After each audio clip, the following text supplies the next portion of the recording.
ਵਾਹਿਗੁਰੂ। ਇਕ ਓਂਕਾਰ ਸਤਿਨਾਮ ਕਰਤਾ ਪੁਰਖ ਨਿਰਭਉ ਨਿਰਵੈਰ ਅਕਾਲ ਮੂਰਤ ਅਜੂਨੀ ਸੈਭੰ ਗੁਰ ਪ੍ਰਸਾਦ। ਸਾਧ ਸੰਗਤ ਜੀ, ਵਾਹਿਗੁਰੂ ਜੀ ਕਾ ਖਾਲਸਾ, ਵਾਹਿਗੁਰੂ ਜੀ ਕੀ ਫਤਿਹ। ਅੱਜ ਅਸੀਂ ਇਸ ਬਾਰੇ ਵਿਚਾਰ ਕਰਾਂਗੇ ਕਿ ਗੁਰੂ ਗ੍ਰੰਥ ਸਾਹਿਬ ਜਗਤ ਗੁਰੂ ਕਿਵੇਂ ਹਨ। ਇਸ ਸੰਸਾਰ ਦੇ ਵਿੱਚ ਜਗ੍ਹਾ ਜਗ੍ਹਾ ਦੇ ਉੱਤੇ ਕਈ ਪੀਰ, ਪੈਗੰਬਰ, ਔਲੀਏ, ਰਿਸ਼ੀ ਮੁਨੀ ਹੋਏ। ਉਹਨਾਂ ਨੇ ਜਿਹੜਾ ਕਈ ਤਰ੍ਹਾਂ ਦੀਆਂ ਰਚਨਾਵਾਂ ਕੀਤੀਆਂ। ਉਹਨਾਂ ਦੀਆਂ ਰਚਨਾਵਾਂ ਨੂੰ ਅਸੀਂ ਘੋਖ ਕੇ ਧਰਮ ਦੇ ਬਾਰੇ ਜਾਣਕਾਰੀ ਲੈਂਦੇ ਹਾਂ। ਪਰ ਭਾਵੇਂ ਉਹ ਗੀਤਾ ਹੋਵੇ, ਰਾਮਾਇਣ ਹੋਵੇ, ਵੇਦ ਹੋਣ, ਸ਼ਾਸਤਰ ਹੋਣ, ਸਿਮਰਤੀਆਂ ਹੋਣ, ਪੁਰਾਣ ਹੋਣ, ਬਾਈਬਲ ਹੋਵੇ, ਕੁਰਾਨ ਹੋਵੇ, ਕਿਸੇ ਨੂੰ ਵੀ ਗੁਰੂ ਪਦ ਪ੍ਰਾਪਤ ਨਹੀਂ ਹੈ। ਇਸ ਦਾ ਕੀ ਕਾਰਨ ਹੈ? ਗੀਤਾ ਕ੍ਰਿਸ਼ਨ ਮਹਾਰਾਜ ਨੇ ਉਚਾਰਨ ਕੀਤੀ, ਲਿਖੀ ਰਿਸ਼ੀ ਵੇਦ ਵਿਆਸ ਜੀ ਨੇ। ਰਾਮਾਇਣ ਰਾਮਚੰਦਰ ਜੀ ਦੀ ਜੀਵਨੀ ਹੈ, ਲੇਕਿਨ ਲਿਖੀ ਵਾਲਮੀਕੀ ਜੀ ਨੇ। ਬਾਈਬਲ ਕ੍ਰਾਈਸਟ ਦੇ ਹੋਣ ਤੋਂ ਕਈ ਵਰੇ ਬਾਅਦ ਅਲੱਗ-ਅਲੱਗ ਸੰਤਾਂ ਨੇ ਜਿਹੜੀਆਂ ਨਵੀਆਂ ਟੈਸਟਾਮੈਂਟ ਨੇ ਉਹਦੇ 'ਚ ਲਿਖੀਆਂ। ਪੁਰਾਣੀਆਂ ਟੈਸਟਾਮੈਂਟ ਜਿਹੜੀਆਂ ਸਨ ਉਹ ਮੋਜ਼ਸ, ਜਿਹਨੂੰ ਮੂਸਾ ਵੀ ਕਹਿੰਦੇ ਨੇ, ਉਸ ਤੋਂ ਬਾਅਦ ਲਿਖੀ ਗਈ। ਕੁਰਾਨ ਮੁਹੰਮਦ ਸਾਹਿਬ ਜਿਹੜੇ ਸੀ ਉਹਨਾਂ ਨੇ ਉਚਾਰਨ ਜ਼ਰੂਰ ਕੀਤੀ, ਲੇਕਿਨ ਲਿਖਤ ਦੇ ਵਿੱਚ ਇਹ ਬਹੁਤ ਬਾਅਦ ਵਿੱਚ ਆਈ ਹੈ। ਇਸ ਤਰ੍ਹਾਂ ਹੀ ਹਦੀਸ ਵੀ ਬਹੁਤ ਬਾਅਦ ਵਿੱਚ ਆਈ ਹੈ। ਇੱਕ ਗੁਰੂ ਗ੍ਰੰਥ ਸਾਹਿਬ ਐਸੇ ਧਾਰਮਿਕ ਹਸਤੀ ਹੈ ਜਿਸ ਨੂੰ ਗੁਰੂ ਅਰਜਨ ਦੇਵ ਸੱਚੇ ਪਾਤਸ਼ਾਹ ਨੇ ਆਪ ਉਚਾਰਨ ਕੀਤਾ ਔਰ ਆਪਣੀ ਦੇਖ ਰੇਖ ਦੇ ਵਿੱਚ ਭਾਈ ਗੁਰਦਾਸ ਜੀ ਦੇ ਕੋਲੋਂ ਦੀ ਕਲਮਬੰਦ ਕਰਵਾਇਆ ਤੇ ਉਹ ਜਿਹੜੀ ਤਿਆਰ ਹੋਈ ਉਹਦਾ ਨਾਂ ਉਹਨਾਂ ਨੇ ਰੱਖਿਆ ਪੋਥੀ ਸਾਹਿਬ, ਜਿਸ ਨੂੰ ਆਦਿ ਦੇ ਨਾਮ ਨਾਲ ਅਸੀਂ ਜਾਣਦੇ ਹਾਂ। ਇਸ ਵਕਤ ਉਹ ਕਰਤਾਰਪੁਰ ਸਾਹਿਬ ਦੇ ਵਿੱਚ ਜਲੰਧਰ ਦੇ ਕੋਲ ਤੀਰਮਲੀਆਂ ਦੇ ਕੋਲ ਬਿਰਾਜਮਾਨ ਹੈ। ਉਸ ਨੂੰ ਮਹਾਰਾਜ ਨੇ ਸਾਰੰਗ ਸ਼ਬਦ ਵਿੱਚ ਕਿਹਾ ਹੈ, ਪੋਥੀ ਪਰਮੇਸ਼ਰ ਦਾ ਸਥਾਨ। ਇਹ ਪੋਥੀ ਜੋ ਹੈ ਇਹ ਪਰਮੇਸ਼ਰ ਦਾ ਸਥਾਨ ਹੈ। ਜਿਸ ਵਕਤ ਪੋਥੀ ਸਾਹਿਬ ਦੀ ਸੰਪਾਦਨਾ ਕੀਤੀ ਗਈ, ਉਸ ਟਾਈਮ ਦੇ ਵਿੱਚ ਗੁਰੂ ਮਹਾਰਾਜ ਨੇ ਉਸ ਦਾ ਜਦੋਂ ਹਰਿਮੰਦਰ ਸਾਹਿਬ ਦੇ ਪ੍ਰਕਾਸ਼ ਕੀਤਾ, ਬਾਬਾ ਬੁੱਢਾ ਜੀ ਨੇ ਹੁਕਮਨਾਮਾ ਲਿਆ, ਜੋ ਆਇਆ ਸੰਤਾਂ ਕੇ ਕਾਰਜ ਆਪ ਖੁਲਵਾ, ਹਰ ਕੰਮ ਕਰਾਵਣ ਆਇਆ ਰਾਮ। ਉਸ ਤੋਂ ਬਾਅਦ ਸਾਰੀ ਜ਼ਿੰਦਗੀ ਗੁਰੂ ਅਰਜਨ ਦੇਵ ਸੱਚੇ ਪਾਤਸ਼ਾਹ ਪੋਥੀ ਸਾਹਿਬ ਨੂੰ ਪਲੰਗ ਦੇ ਉੱਤੇ ਵਿਰਾਜਮਾਨ ਕਰਾਉਂਦੇ ਸਨ ਤੇ ਆਪ ਉਹ ਜ਼ਮੀਨ ਦੇ ਉੱਤੇ ਸੌਂਦੇ ਸੀ। ਇਹ ਹੈ ਗੁਰਬਾਣੀ ਦਾ ਅਦਬ, ਕਿਉਂਕਿ ਗੁਰੂ ਨਾਨਕ ਦੇਵ ਜੀ ਦੇ ਸਮੇਂ ਤੋਂ ਹੀ ਗੁਰੂ ਨਾਨਕ ਦੇਵ ਜੀ ਨੇ ਇਹ ਸਪਸ਼ਟ ਕਰ ਦਿੱਤਾ ਸੀ। ਸਿੱਧਾਂ ਨੇ ਗੁਰੂ ਨਾਨਕ ਦੇਵ ਜੀ ਨੂੰ ਮਾਨ ਸਰੋਵਰ ਤੇ ਪੁੱਛਿਆ ਕਿ ਤੁਹਾਡਾ ਗੁਰੂ ਕੌਣ ਹੈ? ਤਾਂ ਮਹਾਰਾਜ ਨੇ ਕਿਹਾ, ਸ਼ਬਦ ਗੁਰੂ ਸੁਰਤ ਧੁਨ ਚੇਲਾ। ਸ਼ਬਦ ਮੇਰਾ ਗੁਰੂ ਹੈ ਤੇ ਮੇਰੀ ਸੁਰਤ ਜਿਹੜੀ ਹੈ ਉਹ ਉਸਦੀ ਧੁਨੀ ਨੂੰ ਜੋ ਸੁਣਦੀ ਹੈ, ਮੇਰੀ ਸੁਰਤ ਇਹ ਉਸਦਾ ਚੇਲਾ ਹੈ। ਔਰ ਕਹਿੰਦੇ ਜਦੋਂ ਗੁਰੂ ਨਾਨਕ ਦੇਵ ਸੱਚੇ ਪਾਤਸ਼ਾਹ ਵੇਈ ਨਦੀ ਦੇ ਵਿੱਚ 3 ਦਿਨ ਅਲੋਪ ਰਹੇ, ਮਰਦਾਨੇ ਨੂੰ ਕਹਿ ਗਏ, ਭਾਈ ਮੇਰੇ ਆਉਣ ਤੱਕ ਤੂੰ ਇੱਥੇ ਬੈਠਣਾ ਹੈ। ਮਰਦਾਨਾ 3 ਦਿਨ ਉਹਨਾਂ ਦਾ ਇੰਤਜ਼ਾਰ ਕਰਦਾ ਰਿਹਾ।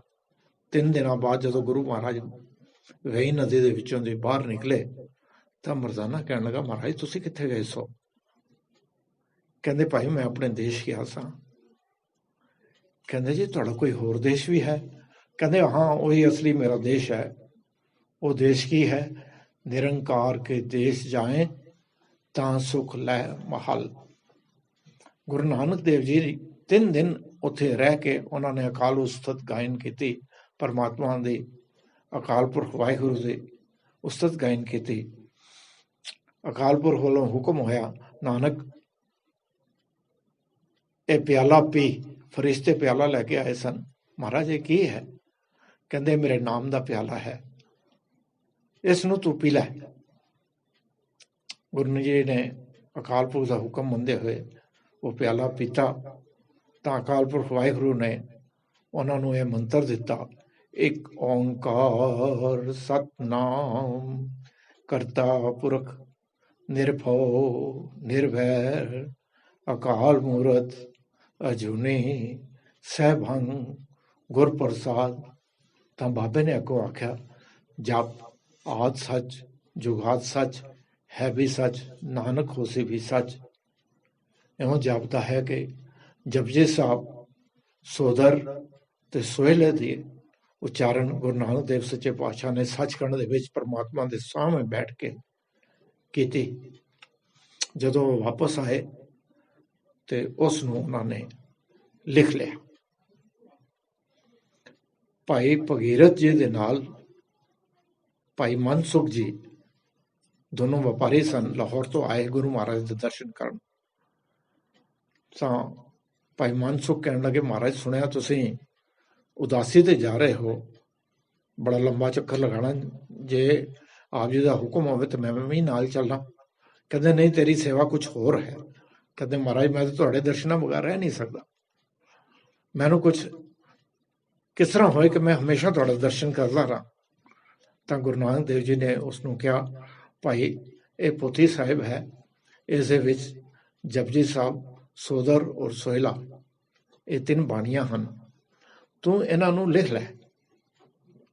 ਉਸਨੇ ਉਹ ਉਤਾਰਾ ਕੀਤਾ ਤੇ ਕਹਿੰਦੇ ਬਈ ਇਹ ਤੂੰ ਆਪਣੇ ਨਾਲ ਲੈ ਜਾ, ਜਦੋਂ ਮੇਰੇ ਦਰਸ਼ਨ ਦੀ ਤੈਨੂੰ ਇੱਛਾ ਹੋਵੇ ਰੋਜ਼ ਸਵੇਰੇ ਉੱਠ ਕੇ ਇਸ ਤੋਂ ਪਾਠ ਕਰ, ਸ਼ਾਮ ਨੂੰ ਸੋਦਰ ਦਾ ਪਾਠ ਕਰਨਾ ਹੈ, ਉਸ ਤੋਂ ਬਾਅਦ ਸੋਹਿਲੇ ਦਾ ਪਾਠ ਕਰਨਾ ਹੈ। ਤੈਨੂੰ ਹਮੇਸ਼ਾ ਹੀ ਮੇਰੇ ਦਰਸ਼ਨ ਹੁੰਦੇ ਰਹਿਣਗੇ, ਕਿਉਂਕਿ ਗੁਰੂ ਸਰੀਰ ਨਹੀਂ ਹੈ, ਗੁਰੂ ਸ਼ਬਦ ਹੈ।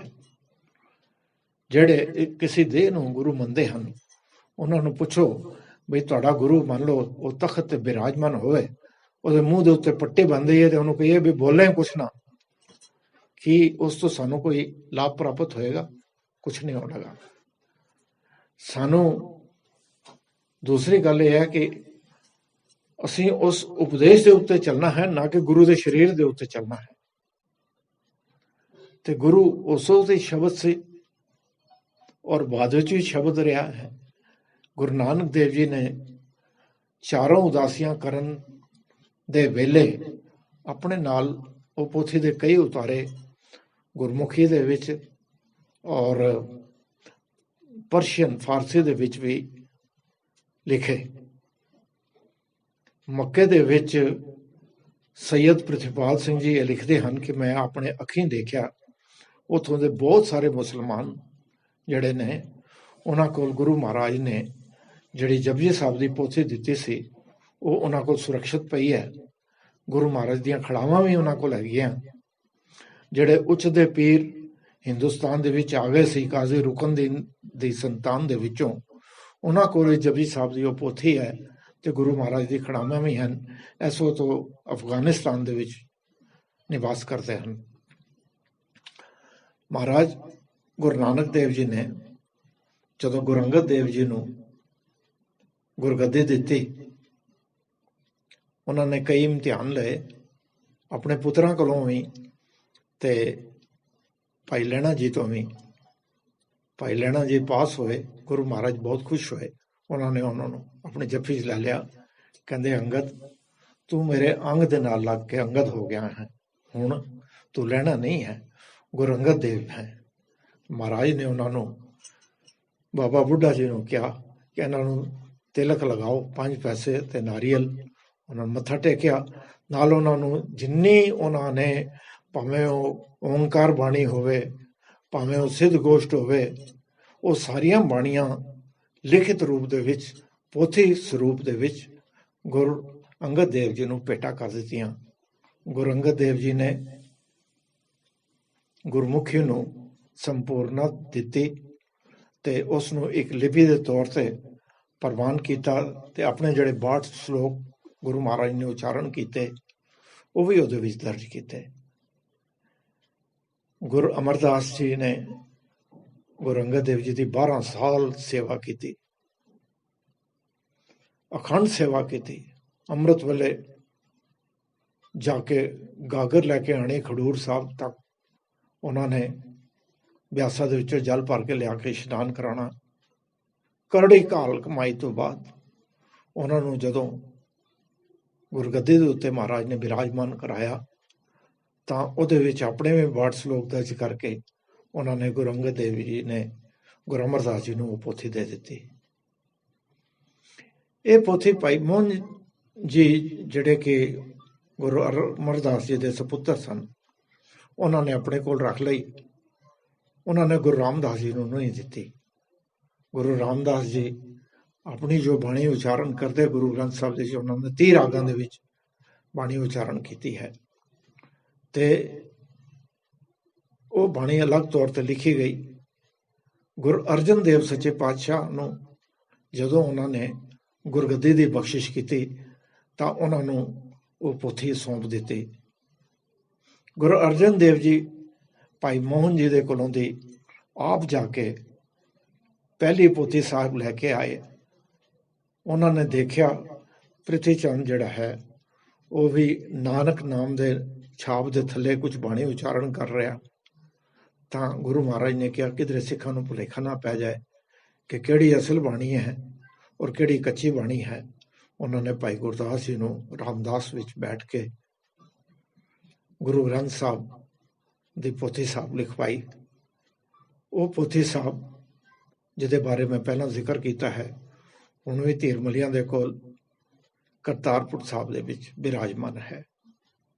ਇਹ ਠੀਕ ਹੈ ਕਿ ਗੁਰੂ ਗ੍ਰੰਥ ਸਾਹਿਬ ਦੇ ਵਿੱਚ ਸਿਰਫ 5 ਗੁਰੂਆਂ ਦੇ ਨਹੀਂ, ਅਲੱਗ-ਅਲੱਗ ਭਗਤ, ਜਿਵੇਂ ਭਗਤ ਪੀਪਾ ਜੀ ਖੱਤਰੀ ਸਨ, ਜੈਦੇਵ ਜੀ ਬ੍ਰਾਹਮਣ ਸਨ, ਰਵਿਦਾਸ, ਕਬੀਰ, त्रिलोचन, ਧੰਨਾ ਔਰ ਸੈਣ, ਇਹ ਅਖੌਤੀ ਨੀਵੀਆਂ ਜਾਤਾਂ ਵਾਲੇ ਮੰਨੇ ਜਾਂਦੇ ਸਨ।